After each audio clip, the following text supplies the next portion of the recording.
एक महिला जब अपने पति के चेहरे को देखती थी तो थोड़ी सी मायूस हो जाती थी। उसके चेहरे पर खुशी नजर नहीं आती थी, क्योंकि उस महिला का पति अपने धर्म के मुताबिक अपने चेहरे पर दाढ़ी रखता था। इसलिए वो महिला अपने पति की दाढ़ी को नापसंद करती थी। महिला को अपने पति की दाढ़ी इतनी नापसंद थी कि वह उसे कटवाने के लिए अपने पति पर लगातार दबाव बना रही थी।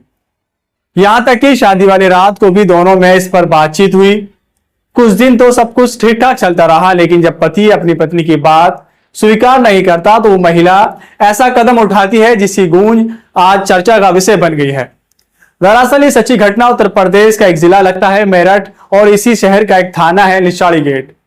उसी का एक मोहल्ला है उज्जवल गार्डन कॉलोनी। दरअसल यहाँ के रहने वाले मौलाना शाकिर का निकाह करीब आज से 7 महीने पहले इंचोली की रहने वाली अर्शी नाम की युवती के साथ हुआ था। मौलाना की बेगम 12वीं पास थी, साथ ही पढ़ने के लिए कॉलेज भी जाती थी। शाकिर के पिता की पहले ही मौत हो चुकी थी, इसलिए शाकिर के परिवार में उनकी मां और उनके छोटा भाई शाबिर रहता था।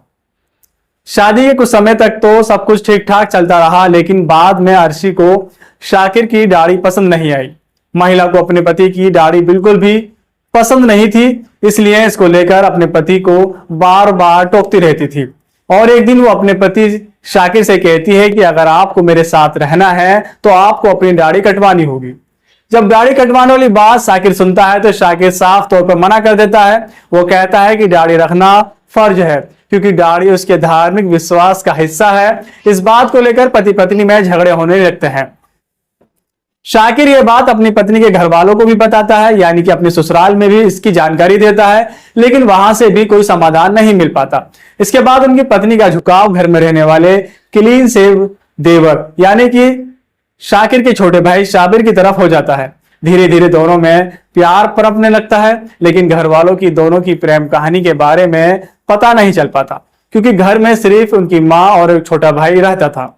जब पता चलता है तो करीब 3 महीने पहले फरवरी में दोनों मौका पाकर देवर भाभी घर से फरार हो जाते हैं। जब शाकिर को इस बारे में पता चलता है तो शुरुआत में मौलाना ने बदनामी के डर से शुरुआत में रिश्तेदारों और अपने मिलने जुलने वालों को ही इस बारे में जानकारी दी और उनकी मदद से पत्नी और भाई को तलाशने की कोशिश की, लेकिन दोनों का कुछ अता पता नहीं चल पाता। जब अर्शी के परिवार से संपर्क किया जाता है तो उन्होंने साफ तौर पर कहते हैं कि उनकी अपनी बेटी से कोई लेना देना नहीं है।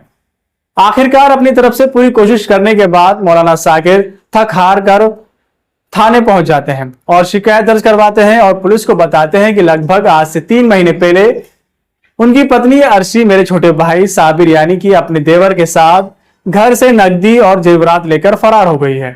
उन्हें उम्मीद थी कि दोनों वापस आ जाएंगे। घर की इज्जत के खातिर हम चुप रहे, पुलिस से शिकायत नहीं की थी।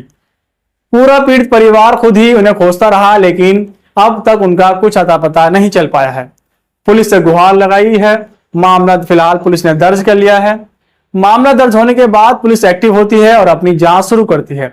सबसे पहले पुलिस ने देवर भाभी के फोन को सर्विलांस पर लगाती है और उनकी लोकेशन पंजाब के लुधियाना में मिल रही है, ऐसा पुलिस ने बताया है।